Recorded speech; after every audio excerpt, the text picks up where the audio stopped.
வாழ்க்கை போதுமானது கொண்டாடுவதற்கு. கொண்டாடுவதற்கு என்று வாழ்க்கையை தேடாதீர்கள். ஒரு ஒரு 3 மிருகங்களை சொல்றேன். இந்த 3 பேர்ல நீங்க யாராவது இருக்கிறீங்களான்னு பாருங்க. நான் அதுல இருக்கிறேன். ஒரு கழுதைங்க வயிறு நிறைய புல்லு சாப்பிட்டுருச்சு. ஒரு கழுதை கம்பீரமா நடந்து காட்டுக்குள்ள வந்துச்சு. காட்டில் ஒரு புலி உட்காந்துட்டு இருந்தது. அது காலையிலேருந்து ஒன்றும் சாப்பிடலை. கழுதைக்கு வயிறு நிறைஞ்சிருச்சுன்னா திமிரு வந்துடும். அதனால தான் உடமைக்காரன் வயிறு நிறைய கழுதைக்கு சோறே போட மாட்டான். பாதி வயிறுலேயே வச்சுருப்பான். ரொம்ப திமிரில் புலியை போய் சீண்டுது கழுதை. நான் இன்னைக்கு ஃபுல் மீல்ஸ் ஃபுல்லாக சாப்பிட்டேன். புலி சொல்லிச்சான், நான் இன்னும் ஒன்றும் சாப்பிடலை. நீ தான் புல்லு சாப்பிட மாட்டியே. புல்லு சாப்பிட மாட்டேன், புல்லு சாப்பிட்றவங்கள சாப்பிடும். இதுக்கு கோவம் வந்துருச்சுங்க கழுதைக்கு. அது கழுதைக்கு கோவம் வந்துருச்சா, புலியை ஒரு கை பார்க்கணுன்ற திட்டத்தோடு சொல்லுது, ஓய் நான் சாப்பிட்ட புல்லு கலர் சொல்லு. ஏய் நான் புல்லு சாப்பிட மாட்டேன், கலர் தெரியாதா சொல்ல. பச்சை, சரி நான் பிறந்ததுலேருந்து சாப்பிட்றேன் ப்ளூ. கோவம் வந்துருச்சு புலிக்கு. போயிரு மரியாதையா. நான் புல்லு சாப்பிட மாட்டேன், நான் கலர் தெரியும், போயிருன்ட்டு. ஏய் நான் சொல்கிறேன்ல ப்ளூ தானே, ஒத்துக்கோ போகிறேன். நான் எதுக்குடா ஒத்துக்கணும்? நான் சாப்பிட்ட புல்லு தானே, நீ சாப்பிட்ட புல்லு நீ ஒத்துக்க, நான் ஒத்துக்க மாட்டேன். நீ ஒத்துக்காம நான் விட மாட்டேன். சண்டைங்க. ரெண்டும் போய் எங்கே நின்றுச்சு தெரியுமா? சிங்கத்துக்கிட்ட நின்றுச்சு. இப்போ சிங்கம் தீர்ப்பு சொல்லுதுங்க. என்னடா பஞ்சாயத்து?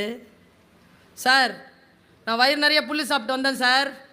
சரி நான் சாப்பிட்ட புல்லுக்கு இவன் கலர் சொல்கிறான் சார். இவன் புல்லு சாப்பிட மாட்டான் சார். இவனுக்கு என்ன சார் தெரியும் கலரு? எனக்கு தெரியும் சார் நீங்களும் புல்லு சாப்பிட மாட்டீங்கன்னு. நான் சொல்கிறேன் சார், நான் சாப்பிட்ட புல்லு ப்ளூ சார். சிங்கம் பார்த்துச்சான், என்னப்பா சார் உங்களுக்கு தெரியாதா க்ரீனுன்னு? சும்மா அலப்புற சார், காலையிலேருந்து என் உயிரை வாங்குறான் சார். அப்படியா? எவ்வளோ நேரமாக சண்டை போட்டிருக்கேன் அவன்கிட்ட? 3 மணி நேரம் சார். அப்படியா? இங்கே வாடா. கழுதையை கூப்பிட்டானா சிங்கம். இப்போத்துலேருந்துப்பா புல்லு சாப்பிட்ற? பிறந்ததுலேருந்து சார். என்னப்பா கலரு? Blue sir.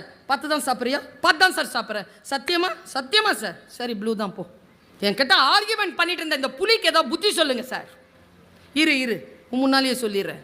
புலியை பார்த்து சொல்லிச்சு, இனிமேல் நீ 5 மாதத்துக்கு பேசக்கூடாது. Door lock, zip. குதிச்சுக்கிட்டு கழுத போயிடுச்சு. கண்ணீரோட புலி கேட்குது, நீ சொன்னதை நான் ஏற்றுக்கிறேன். அவன் பொய் சொல்கிறான், நான் உண்மையை சொல்கிறேன். நீ ராஜா, என்ன ஒத்துக்காம அவனை ஒத்துக்கிட்டு எனக்கு தண்டனை ஏன் கொடுத்த சொல்லு. சிங்கம் சொல்லிச்சா, நீ புலி. கணக்கில் யாராவது நல்லா எழுதுனாங்கன்னா கணக்கில் புலிம்பாங்க, வீரத்தில்னா புலி போன்றவன்பாங்க. நீ மெக்னானிமிட்டியோட கூடிய ஒரு அனிமல். கழுதையோட ஆர்குமெண்ட் பண்ணல, அதுக்கு தான் உனக்கு தண்டனை 5 மாதம். ஆனால் இன்னொன்று தெரிஞ்சுக்கோ, ஏன் தெரியுமா? அது கழுதை ஒருபோரும் தன் கருத்தை மாற்றிக்கொள்வதே இல்லை.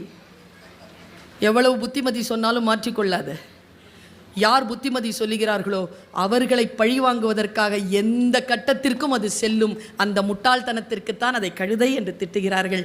நீ புரிந்து கொள்ள வேண்டும் என்பதற்காக சொன்னேன். நான் போதிமர சிந்தனை தானே. யாரோட ஆர்கியூ பண்ணணுமோ, யாரோட ஆர்கியூமெண்ட் பண்ணக்கூடாதோ பண்ணாதீங்க.